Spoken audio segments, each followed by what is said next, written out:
Welcome to the Fancy Comma YouTube. Today I'm joined by Alan Arthur and Christine Villanueva, and I encountered them from a chance LinkedIn encounter talking about the neuroscience of journalism and why journalists should know more about neuroscience, and that's what inspired this YouTube. So Alan Arthur is the online engagement manager for the Solutions Journalism Network. He's also a freelancer working mainly with people who have been incarcerated. In this work, he's written for outlets like the Marshall Project, USA Today, Queen's Daily Eagle, Yes Magazine, and more. He's also pursued non-traditional projects, including The Moment is Magic, a resource offering tips for restorative justice practitioners for healthier interviews, and The Art of Return, a series of journalism events featuring art and interviews with people who have been in prison or jail. Christine Villanueva is an engagement journalist, editor, and educator passionate about harnessing people-powered media to strengthen and expand community-based information networks. In addition to teaching at the Craig Newmark Graduate School of Journalism at the City University of New York, her experience in engagement journalism includes leading digital, social media, newsletter, and SMS texting strategies to reach disenfranchised communities. She has worked in news organizations such as Resolve Philly, Politico, and the Center for Public Integrity, where she managed nationwide crowdsourced reporting projects and newsroom collaborations. She's also the vice president and national board representative of the Asian American Journalists Association of Philadelphia. In her off hours, she likes to paint zines, go to punk shows, and cuddle her cat Perseus, aka Percy. Welcome, you guys. There's no real intersection between neuroscience and journalism. Because neuroscience usually studies abstract things like maybe they'll study like emotion or they'll study trauma, but it's rare to read a neuroscience study that engages with the way that we read journalism. And so I think that also we don't really think about as people digesting journalism, people that read journalism, people that write journalism, maybe we don't think enough about what is the effect of the journalism we're reading on our brains, and how can we make journalism more engaging and solve problems like build trust with readers? But there's a lot of journalism out there that I just don't read anymore because I just don't think that it truly is meaningful or useful to my life. And I think that's a problem for journalism. And I think it's something that neuroscience can kind of at least help understand. There's a lot of problems that can be solved through journalism. It's hard to solve problems when you don't have any readers or your readers are dissuaded by journalism or they find journalism misleading or coercive or whatever. So, why is it important for reporters to build trust with their readers? Kind of the basis of why we started getting interested in the work around in what journalists might learn from things like neuroscience and cognitive psychology and other industries, because like journalism does not like to learn from other spaces, even kind of obvious ones. Like there's all these people who do have trust in the community, like activists and people who are doing valuable work in the community. We don't even want to learn from them. And so something far afield like neuroscience is like, we're not even close to that. This kind of partnership we have around this work that's very new still came from this feeling of like, wait, what exactly what you said, like, why is journalism so bad at solving problems? One of the reasons is that journalism is really good frequently at getting facts right, and we're obsessed with facts. We like want to talk about the facts. You can watch CNN, or like the reflexive defense of journalists is like, these are facts. But a big pile of facts is not necessarily the truth. And people's truth is often deeper than the easily reportable, observable facts. Part of the reason journalists have lost trust, we like to think that trust is a matter of saying the right facts, but it's not. It's actually about like, does this journalism that I see reflect the reality around me? Do they write about people like me in a way that is representative of me? Does this journalism that I see feel beneficial to my life? And those are very tricky things to talk to journalists about, because they are talking about facts. They want to get the facts. And of course, that's important. We're not advocating like you shouldn't care about facts. But there's all these other layers to people's experiences, both in their lives and of journalism itself that go beyond just here's where a thing happened, here's a quote, one quote or two quotes from somebody, that doesn't begin to get at why people choose to trust things or not. So our kind of hope was in starting to create a little bit of a, man, I wouldn't even want to say create, because I'm sure somewhere people are already doing this work, but to start talking to journalists in a way of like, there's some science out there that explains why people trust things, and there's some science out there that explains how people process information, and if we can learn from that, we can do a better job building trust with them and telling and helping them feel like news actually contributes to their well-being instead of making them feel like everything is a disaster all the time. When we think about the goal of what journalism is, it's really like we want to see more civic engagement. We want to see people actually utilizing the information that we're giving them. We want to create journalism that is also reflective and of service to communities that are also our audiences. And if we're not framing journalism in a way that's actionable, if we're not framing journalism in a way that the information can be utilized without this kind of understanding of how the brain works, then, and so a lot of it is just kind of like the antithesis of what, journalism is supposed to be doing in theory. I also think that a lot of these conversations have come up with a good friend and colleague of mine, Anne Marie, who is also a neuroscientist and a journalist as well, or a neuroscience student, also a journalist as well. And so I think that we're kind of moving in this direction and thinking about like, not even just information networks and how people get their information, but how do they retain it? How do they utilize it? There really needs to be more of, I think, that follow through. The intersection or the nexus of neuroscience and journalism really there's a lot there that we don't talk about, like doom scrolling, because I want to feel informed, but and I think it does involve some kind of like fight or flight survival response where like you have to know all of this information because it helps you like live better. When I get stressed out, I just constantly seek information. I really do think doom scrolling is like some kind of adaptive response, but it's not really productive. And as you've written as you're writing in an article, it may lead to PTSD. The other aspect is like clickbait, where like we always want to have that, like, to see like, oh, what's happening with this story? That's like, and then you click on it, you get the little dopamine rush from like the newness. How can we write stories that provide less of these kind of like a dopamine rush or a fight or flight response and help reporters build trust with people, kind of maybe in different means, like maybe more sustainable? Because I don't know, like, do you think that doom scrolling is a sustainable way to like, what is your view of this neuroscience journalism solving hard problems kind of nexus?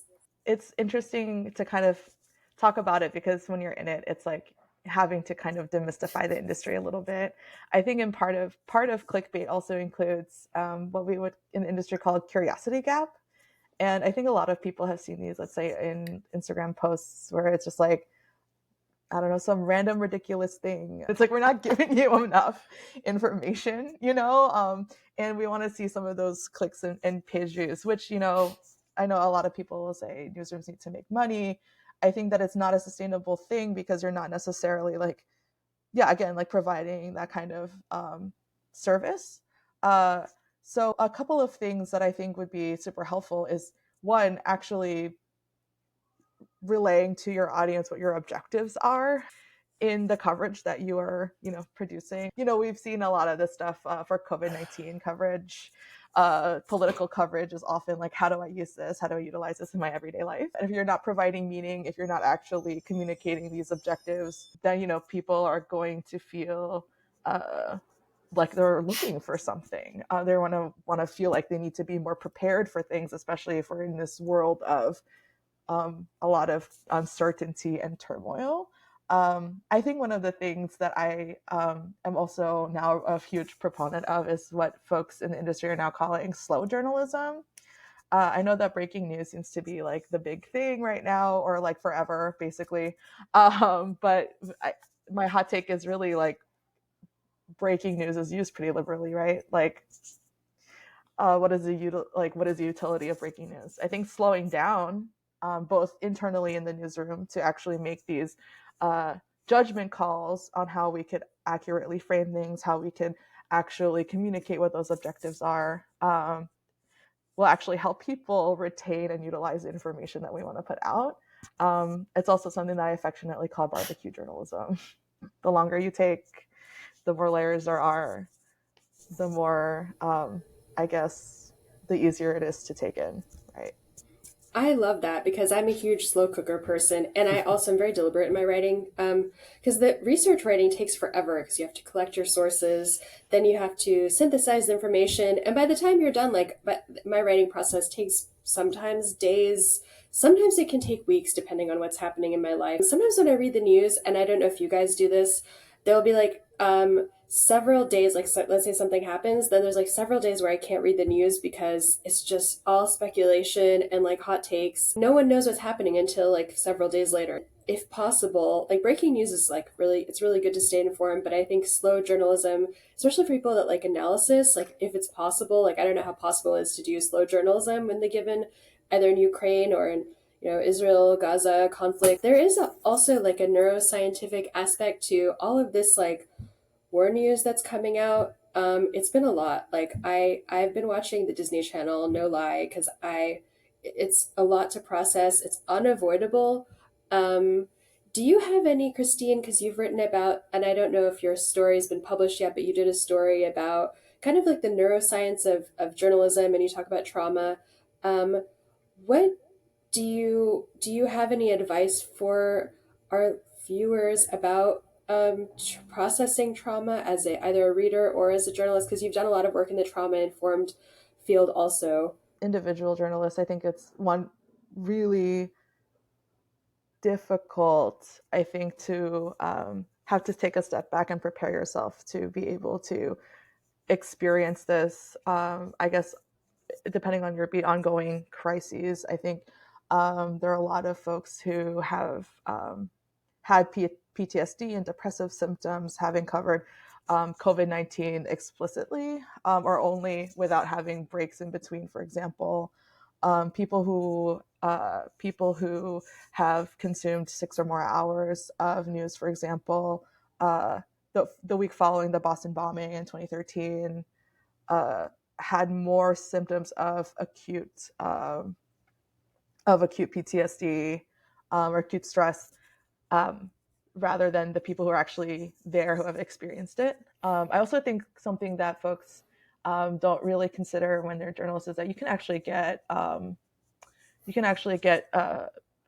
PTSD from kind of like the secondhand experiences. So I know that there are people who, for example, have to verify user generated content, or things that people are sharing on social media. So if you're verifying something, just for in case folks aren't familiar, you're verifying something. You sometimes have to you have to locate the original video, verify all the information that's in it, and sometimes that involves kind of analyzing different scrapes of those videos.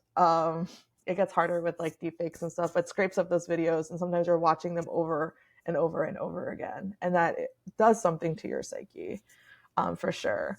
Um, when it comes to the trauma informed reporting, it's really being able to one is centering yourself, and two is to also acknowledge. And I think Alan, you could speak a little bit about this too, with some of the stuff that you've been working on or that you've worked on with criminal justice. What is it called? Yeah, Sorry, restorative transformative justice. restorative justice.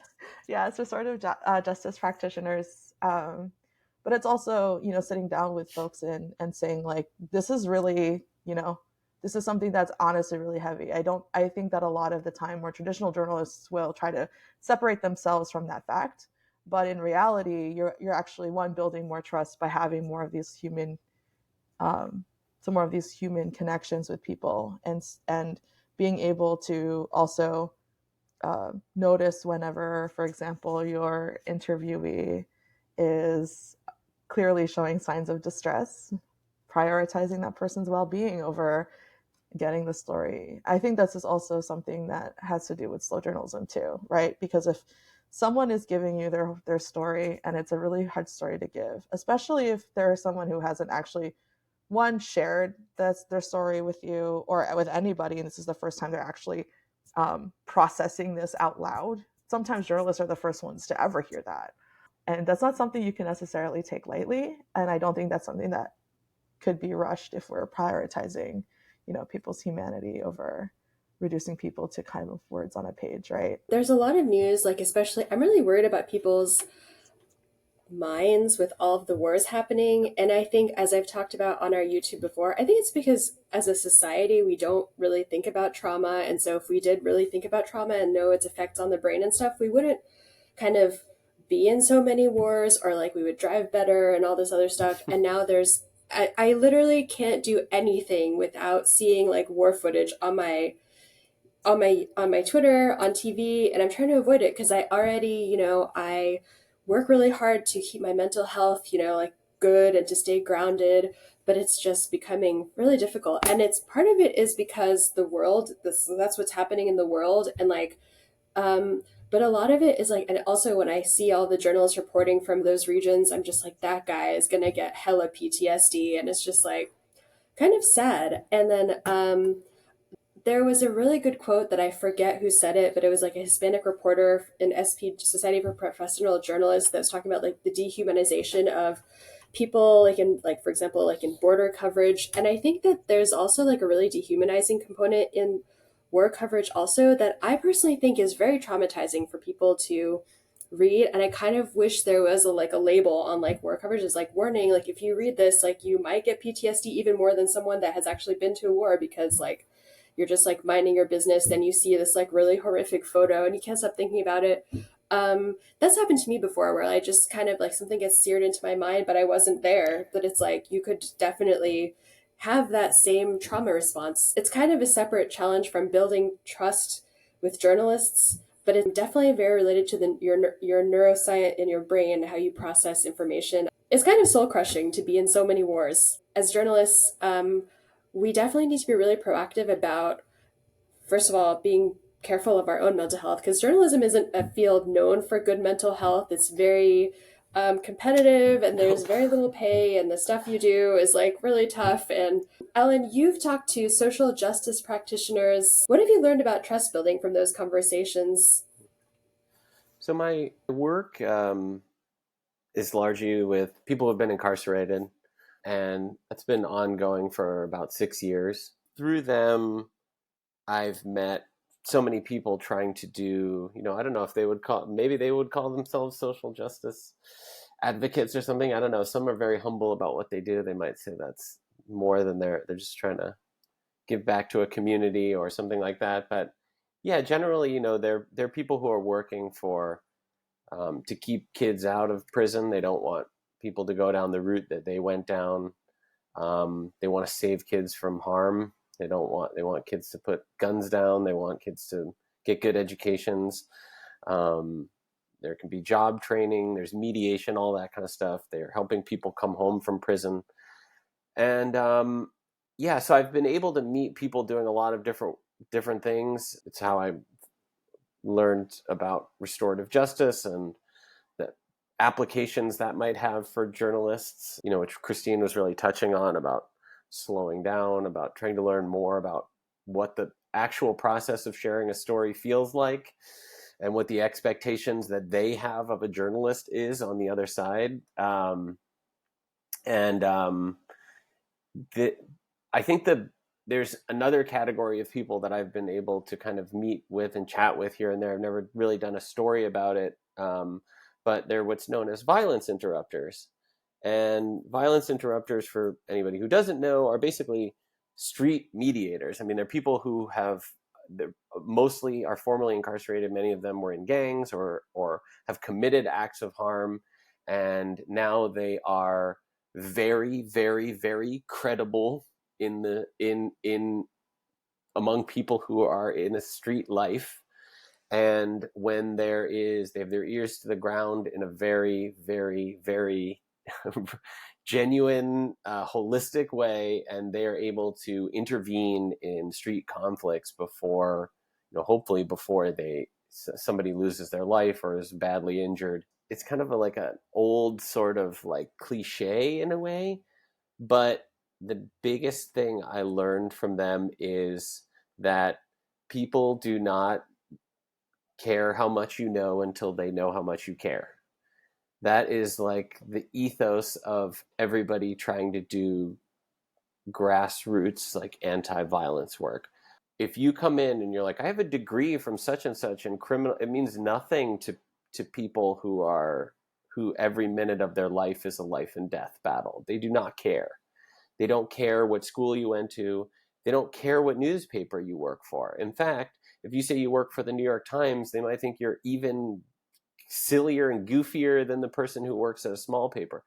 All the credentials, all the awards, it means absolutely nothing to people who are living through or recently experienced traumatic things. It's just not how they're thinking about things.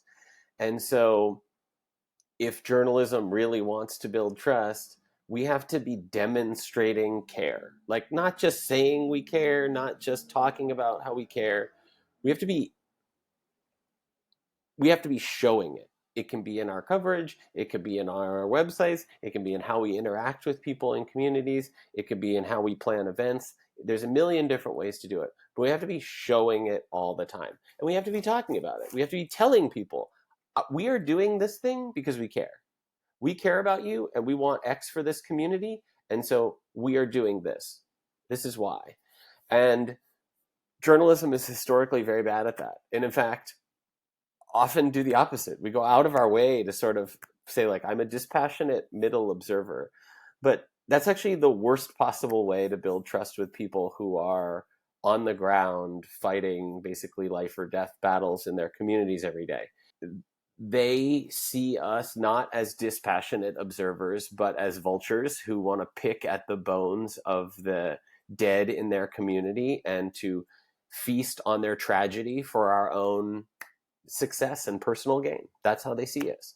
And understandably so. Even when I don't think a journalist is maybe doing that, I completely understand why someone in their position would see that as the case. Because we don't come in and tell them who we are, really, not in any meaningful way. We tell them who we work for, we have awards or whatever. We tell them, this is the kind of story we want to do. I really want to cover this, but they don't know anything about us. And in working with restorative justice practitioners over and over again, I heard, we're having the worst day of our life and you are at work. Who are you? You're a police officer, you're child protective services, you're all the people who come into our community at our worst times and leave us worse off. And so why should we trust you? All this thing about, our reporting is so important and all that stuff, nobody cares. They don't care. And when it's crunch time, people in those communities don't care. They want to know, do you care about me? How are you showing this? How will you show this? When I speak to you, how is this going to go? And they can't always articulate that. They may not have a deep media literacy, and that's fine. We should be on top of that. We're the journalists. People should not need to have a media or journalism degree to be able to communicate with us. We have to be proactive and say, here is how our coverage is going to demonstrate care. Here is how when we interview, we are going to demonstrate care. Here is how when we write, we are going to demonstrate care. Here is how we are going to conduct ourselves as a member of this community and demonstrate care.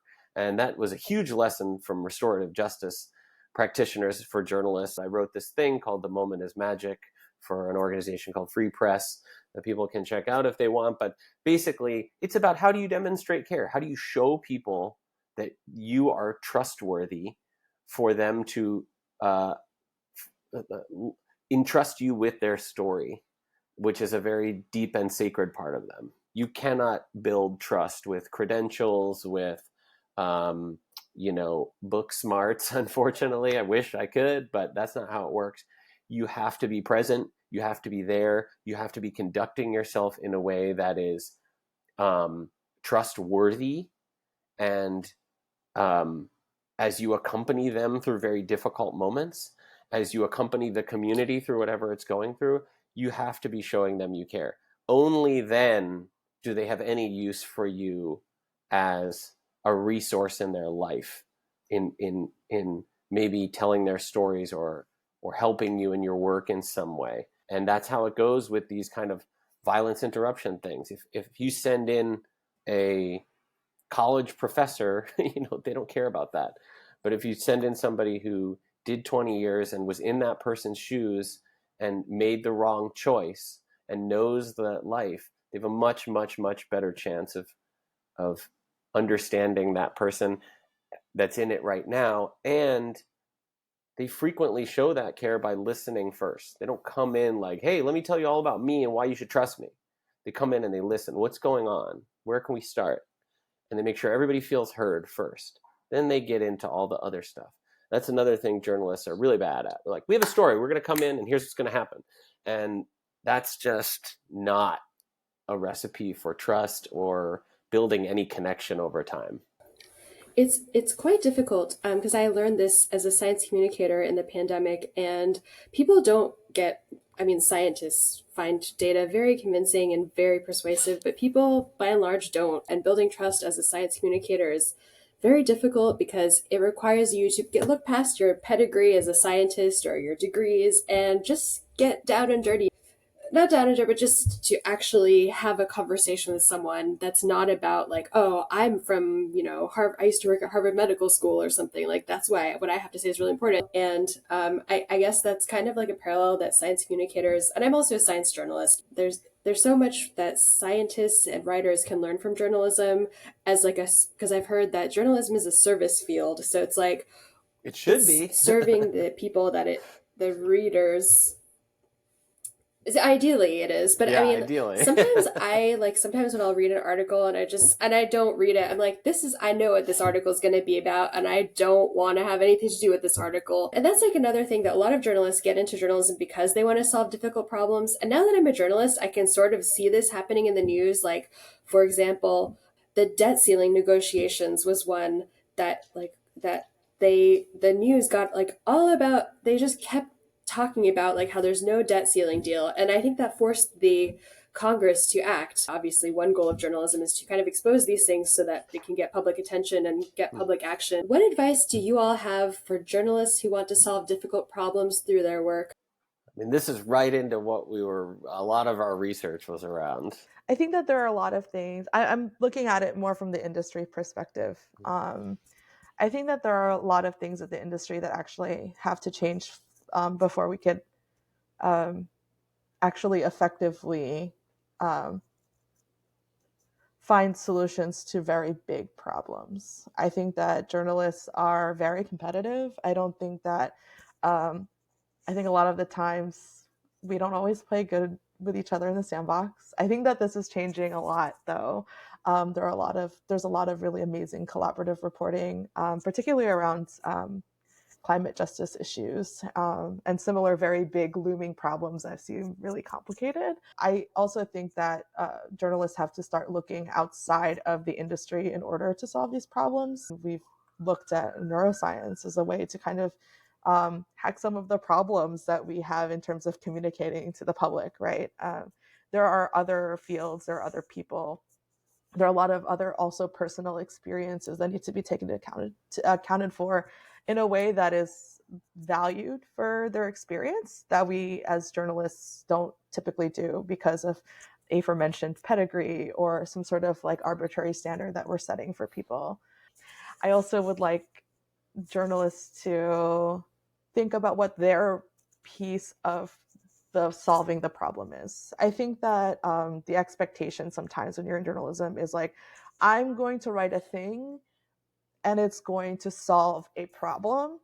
And like, I don't think that's a very realistic expectation. I'm not trying to put a downer on it. I just think that I think that there are very many steps. I think there are very many people that need to be a part of problem solving. That includes communities, that also includes experts, that also includes, I don't know, you, the average person, to actually mobilize and how do journalists inspire this kind of accountability and action. But the way that the infrastructure is right now in the industry is not really that, right? Because even from a neuroscience perspective, for right now, we really uphold the value of dread. And that's something that Al and I have joked about. And whenever we talk about a creeping sense of dread, that is something that a lot of journalists resonate with. But I also think we got to start asking ourselves why. Why is that normalized, right? Like, why is that normalized when you come into your newsroom every day? Why is it normalized when readers are actually engaging with your content?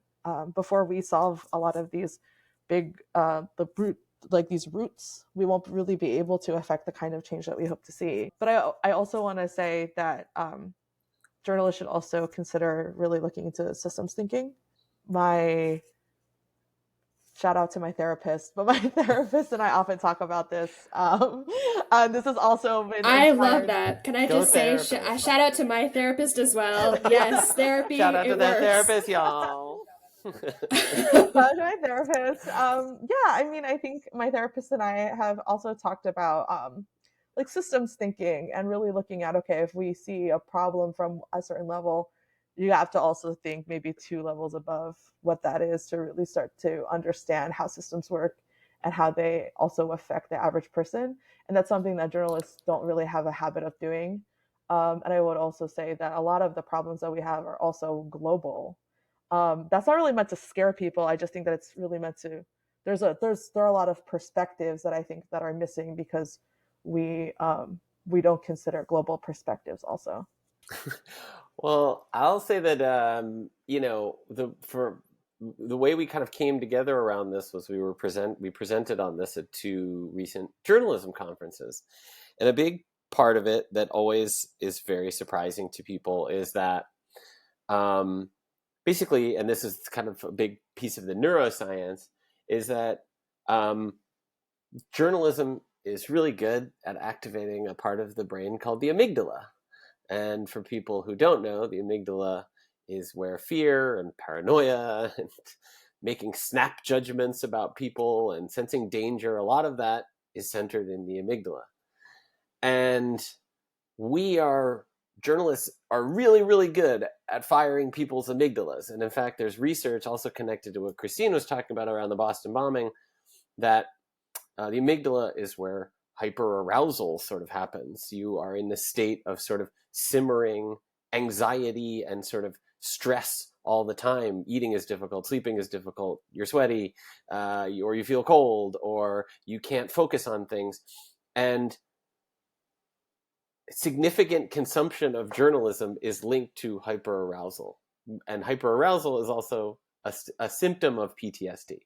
So we are providing coverage to people that is making them essentially feel like they have been through a traumatic event or many traumatic events.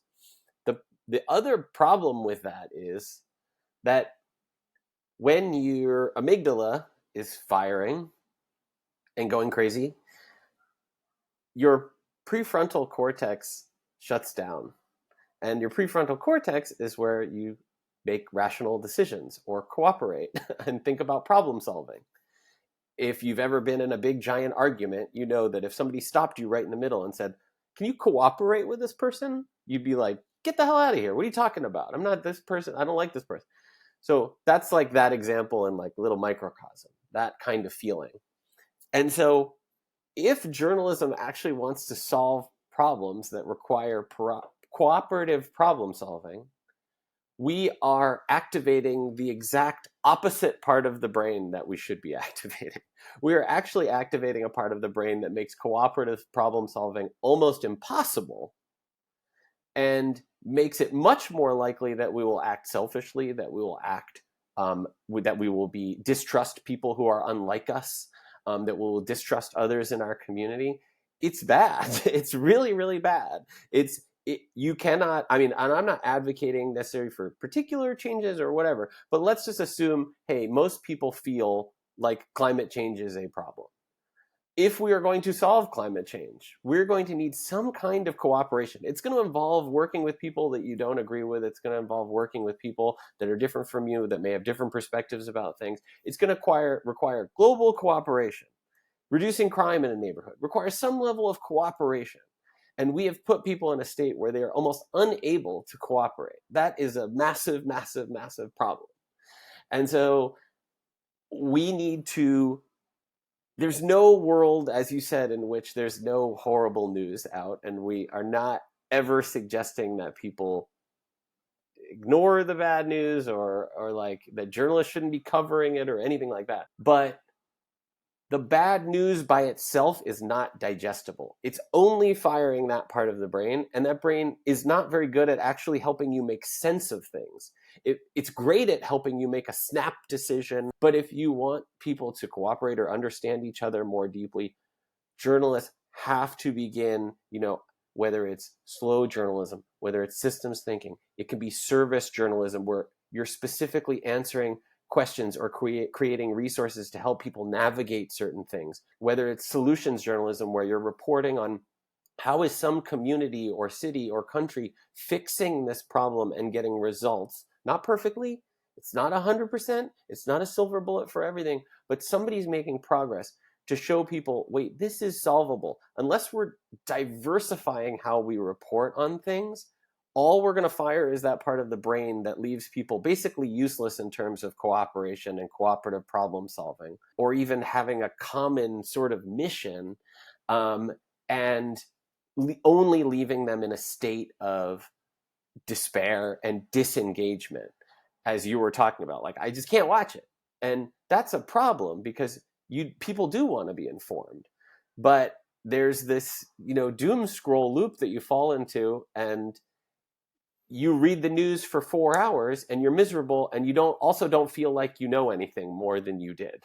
But you don't understand anything deeper about this conflict or what's going on or what might be done about it. Who's doing something about it? Is anybody working on it now? All you hear is diplomats met in Cairo. Okay, great. Do we know anything about anything? Who is it?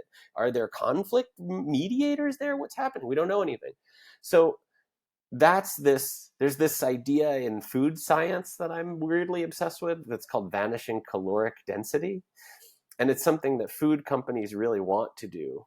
If you've ever eaten a Cheeto, you've experienced vanishing caloric density. It's that you eat something and it dissolves immediately.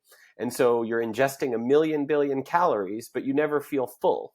And actually, that's what food companies want. They work very hard to get this sensation of eating but not eating at the same time.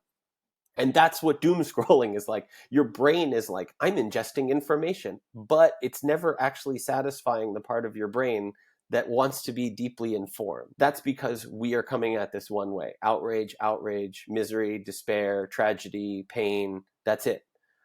What people can do about it, what other communities are doing about it, slowing down, trying to understand the complexities of this situation and make them accessible to people. Unless we're doing those things, people are only going to associate journalism with a sense of misery and despair, and there's no chance they're going to associate it with this is a positive force in my life. And that's going to come from diversifying in all these different ways, really, really, really meaningfully training journalists in all these other ways of reporting, so that we're not just defaulting to misery and tragedy always. In my ideal world, we wouldn't watch so much footage of just things like violence. There's so much violence. I asked my therapist, I'm so stressed out, what can I do to be less stressed out? And she was like, don't watch the news. She was like, you can watch it once a night, but don't watch it too much because the visuals can be very a picture says 1,000 words, and people say that because it's true. A picture has a lot of detail that just reading death counts doesn't. So I hate to ask this, but do you think that my therapist says I shouldn't watch the news because it's bad for my mental health, it's bad for my brain ultimately. Do you think journalism should change so it's not so graphic, or why do you think we are so now used to having this crap on TV every day? I mean, it's just is there a solution? Is there a true solution where you could not have to see this? I understand it's important to see what's going on in the world, but at some point it becomes too much to humanly tolerate. And I wonder, from a journalism perspective, do you think journalism should change to not activate the amygdala as much, or to not put people in this hyperarousal state? Or do you have a vision for journalism? How do you envision journalists work in an ideal world? I think I touched on this a little bit about how the industry needs to change structurally in order to accomplish some of the things that we want to accomplish. I do think that, thinking about how people retain and then later utilize information via neuroscience and these other kinds of, I guess, intersectional practices is definitely super important. When it comes to visuals, I think I can't really speak on broadcast because I don't really have broadcast experience. um, it's hard for me in my vantage point in the industry to understand what the utility is um, behind showing these things in the 24-hour news cycle. I think that it becomes easier for me to explain slowing down when it comes to print or digital because there's always an opportunity to, um, in some way, though imperfect, right, provide more context, provide certain updates. But when something airs and someone watches it and it's up and it's there all the time, it's a really different kind of like mode of communication versus, like, for example, I am very into um, in the morning I'll listen to my news podcasts, I read newsletters, and then I'll read newsletters at night, and then I'll just like scan headlines and read what is important. So I feel like I am, informed for what I have to do. Um, and it's really hard for me to kind of envision being in this sector of the industry where it is so heavily reliant on these visuals.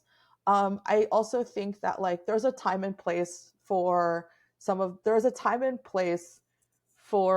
this kind of for those kinds of visuals. I think it requires a lot of judgment.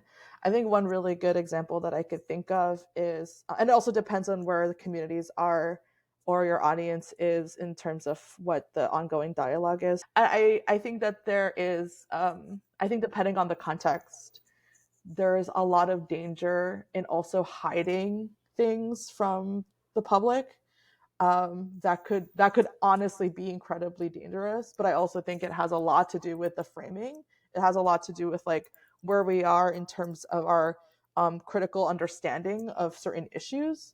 I also think that we have to start asking ourselves, what is the point of what we're showing?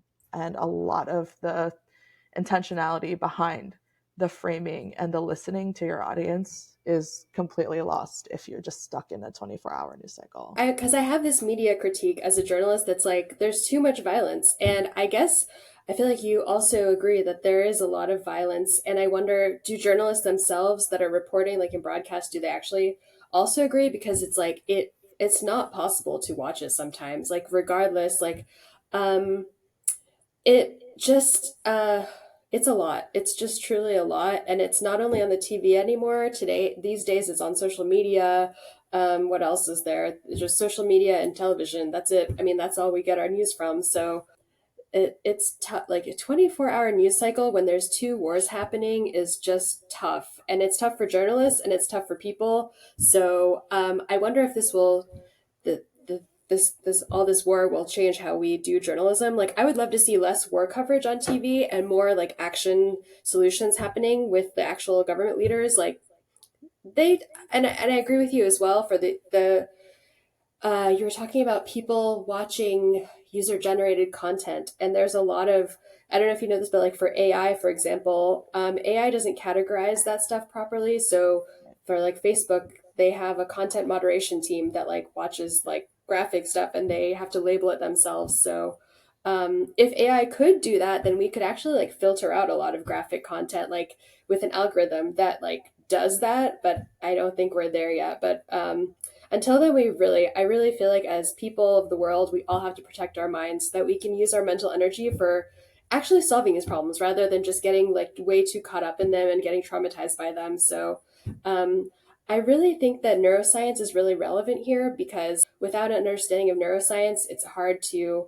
know how your brain is actually processing news. And journalism is made for people, so it's made for our brains. And I don't think we really appreciate that enough in journalism, which is why I'm really grateful to have met you guys and randomly connected with y'all on LinkedIn, and really grateful for this conversation. I hope that our listeners and viewers get a lot out of it because it's really, really great and really important conversation.